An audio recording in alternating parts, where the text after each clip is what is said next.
Anu Pranav in America channel. இன்னைக்கு நம்ம paleo dietல sambar சாதம் வந்து எப்படி செய்யலாம் அப்படின்றத தான் பார்க்க போறோம்.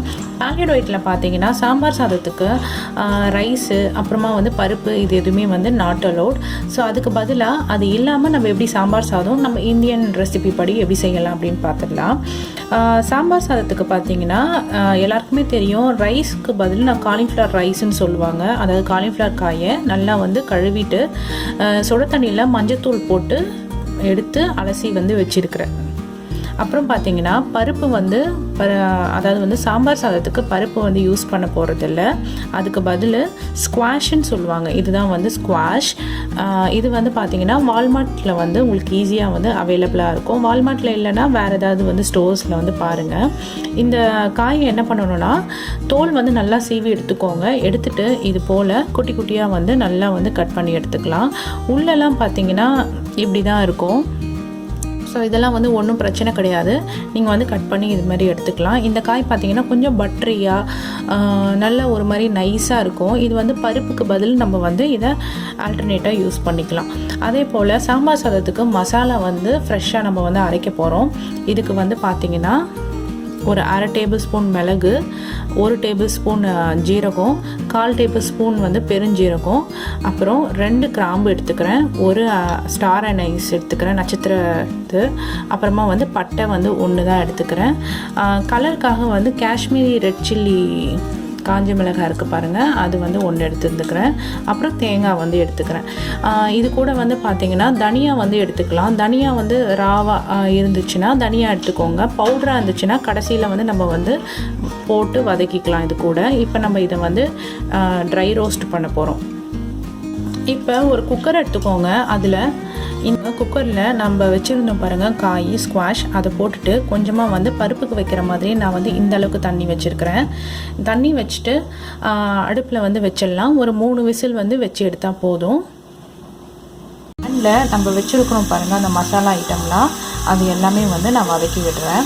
லைட்டாக கொஞ்சமாக வந்து எண்ணெய் விட்டு நீங்கள் வதக்கி விட்டால் போதும். இப்போ நான் யூஸ் பண்ணுற இந்த இன்க்ரீடியன்ட்ஸ் எல்லாமே பார்த்தீங்கன்னா 2 பேருக்கு வந்து ரொம்பவே கரெக்டாக இருக்கும்.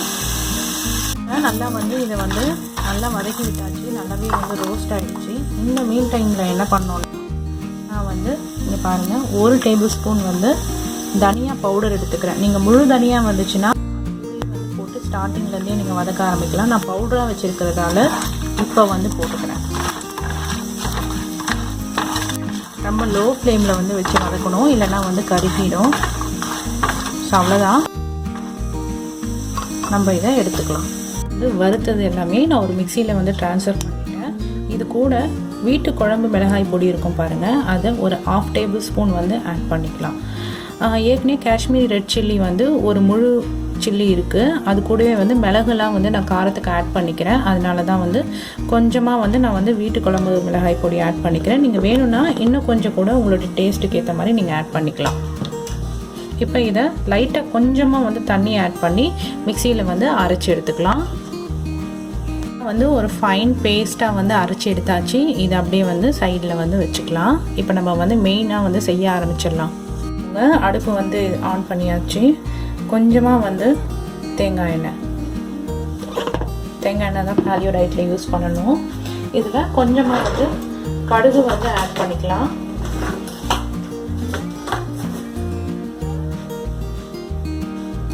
கொஞ்சமாக கடுகு பொரிஞ்சதுக்கப்புறம்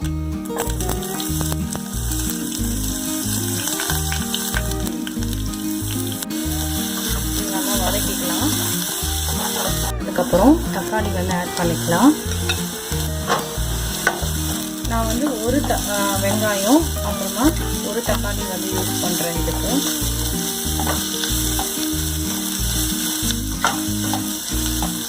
ஒரு மீடியம் சைஸ் வெங்காயம், அப்புறமா வந்து ஒரு குட்டி தக்காளி வேணும். இது நல்லா வந்து வதங்கட்டும். ஸோ லிட் வந்து போட்டு க்ளோஸ் பண்ணி இதை வந்து நல்லா ஸ்மாஷாக வந்து இது பண்ணணும். அதுக்காக வந்து லிட் போட்டுக்கிறேன். தக்காளி ஓப்பன் பண்ணி பார்த்துடலாம். தக்காளியும் வெந்துடுச்சு. இந்த டைமில் என்ன பண்ணலாம், காய் வந்து ஆட் பண்ணிக்கலாம். இப்போ நான் பார்த்தீங்கன்னா வெறும் வந்து முள்ளங்கி மட்டும் எடுத்துக்கிறேன். நீங்கள் வந்து மிக்ஸ்டு வெஜிடபிள்ஸ் வந்து எல்லாமே போட்டு என்னோடய ரெசிபி சேனலில் வந்து நான் வந்து போட்டிருக்கிறேன். அனுஸ்ரீ கேலரி அந்த சேனல் நேமு. அதில் வந்து பாலியோ சாம்பார் சாதம் போட்டிருக்கேன். அதில் மிக்ஸ்டாக எல்லா வெஜிடபிள்ஸும் ஆட் பண்ணி போட்டுக்கிறேன். பாலியோவில் எந்தெந்த வெஜிடபிள்ஸ்லாம் அலோடோ அதில் அலோட் பண்ணி பாலியோ சாம்பார் சாதம், அதாவது பிசிபெல்லாபாத் சாம்பார் சாதம் வந்து நான் பண்ணியிருப்பேன். நீங்கள் அதையும் வந்து போய் பாருங்கள் உங்களுக்கு அந்த ரெசிபி வேணும்னாலும். இப்போ வெறும் முள்ளங்கி மட்டும் ஆட் பண்ணிக்கலாம்.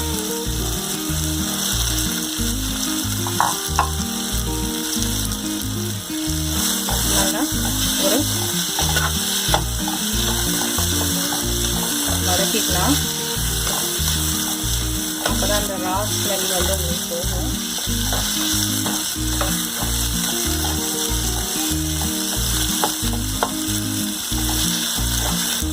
ஒரு 2 மினிட்ஸ் வந்து வதக்கிக்கலாம். இப்போ நம்ம மிக்சியில் அரைச்சோம் பாருங்கள், அந்த ஃபைன் பேஸ்ட்டு, இந்த சாம்பார் சாதத்துக்கான ஃப்ரெஷ்ஷான மசாலா அது வந்து ஆட் பண்ணிக்கலாம். ஃபுல்லாகவே கொஞ்சமாக வந்து இதில் தண்ணி ஆட் பண்ணி ஃபுல்லாக ஆட் பண்ணிக்கலாம். மிக்ஸி ஜாரில் வந்து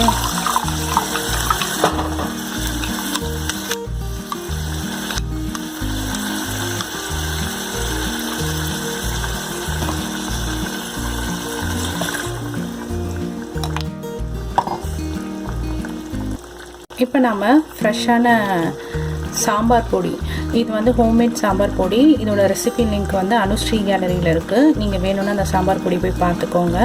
இது இல்லைன்னா நீங்கள் வந்து ஆச்சி மசாலாவில் ஆச்சி அந்த பேக் இருக்குது பாருங்கள், அதில் வந்து சாம்பார் பொடி இருக்கும்ல, அது கூட நீங்கள் யூஸ் பண்ணிக்கலாம். ஒரு 1/2 டேபிள் ஸ்பூன் வந்து நான் போட்டுக்கிறேன்.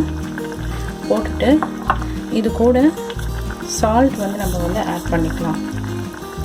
ஏன்னா காய்லாம் ஆட் பண்ணிக்கிறோம்ல, ஸோ அதுக்கான சால்ட், தேவையான அளவு சால்ட் ஆட் பண்ணிவிட்டு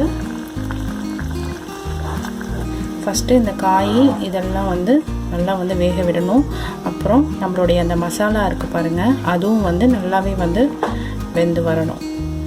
ஐ மீன் அதோட பச்சை வாசனைலாம் வந்து உங்களுக்கு வந்து போயிடணும்.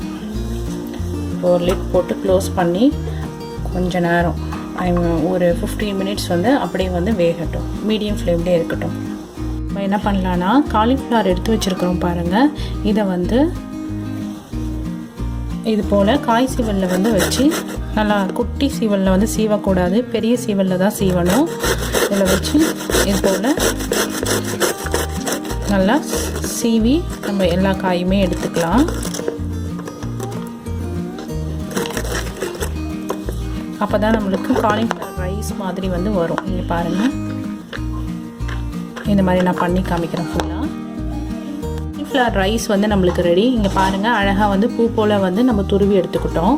அதே போல் நம்ம சாம்பார் சாதத்துக்கு புளி வந்து தேவை. இந்த அளவுக்கு வந்து கொஞ்சமாக வந்து புளி எடுத்துக்கிறேன். இதை கரைச்சி நம்ம வந்து யூஸ் பண்ணிக்கலாம். அந்த காய்கறி எல்லாமே நல்லா வெந்துடுச்சு. இதுக்கப்புறம் என்ன பண்ணோன்னா, நம்ம காலிஃப்ளவர் வந்து வச்சுருக்கிறோம் பாருங்கள், காலிஃப்ளவர் வந்து ஃபுல்லாகவே ஆட் பண்ணிக்கலாம்.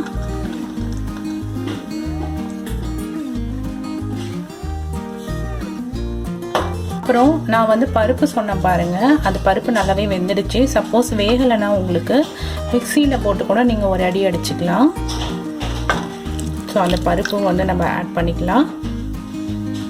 இப்போ புளி வந்து நான் காமிச்சு பாருங்கள், இந்த அளவு இந்த புளியை வந்து நல்லா கரைச்சி இதில் வந்து ஊற்றிக்கலாம். இப்போ இந்த புளி தண்ணி வந்து ஆட் பண்ணிக்கலாம். இது கூட பார்த்தீங்கன்னா தேவையான அளவுக்கு சால்ட். நம்ம ஏற்கனவே வந்து காயில் கொஞ்சம் சால்ட் போட்டுட்டோம். இப்போ கொஞ்சமாக வந்து ரைஸ்க்கு ஏற்ற மாதிரி சால்ட் போட்டுட்டு நல்லா ஒரு மிக்ஸ் வந்து கொடுத்துடணும். கொஞ்ச நேரம் வந்து வேகட்டும். நல்லா வந்து இறுகுனதுக்கப்புறம் நம்ம எடுத்துடலாம். சாம்பார் சாதம் ரெடி. இதுக்கப்புறம் நம்ம சாப்பிட்டுடலாம்.